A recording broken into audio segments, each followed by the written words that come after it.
In this session, we're going to look at the module parameters option.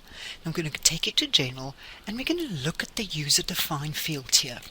These user-defined fields, whether it's for an invoice or a GRV or a sales order, purchase order, job card, or even a quote, will allow you to add extra information to one of these transactions. So I can add an extra field that will be available if I process a invoice.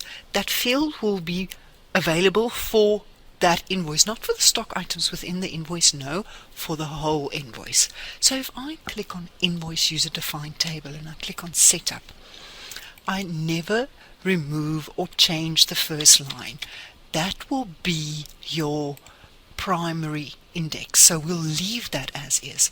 I'm going to go to the second line, and I'm now going to add extra information for myself.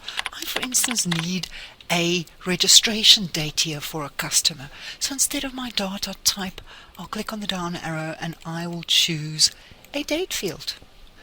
And I tab through to the next line. I don't have to specify the number. The number will automatically be entered for me. And then all you have to do here, you don't need to change anything else. All you do here is you click on Create. We can then click on OK. Then when you go to your invoice, you will see, you start your invoice. I clicked on Processing and Invoicing. I will select a data.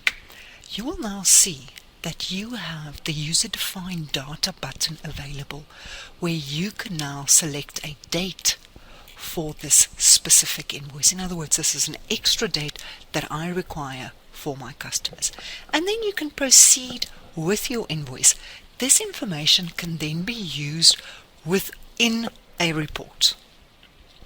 And that concludes looking at the user-defined option for invoices.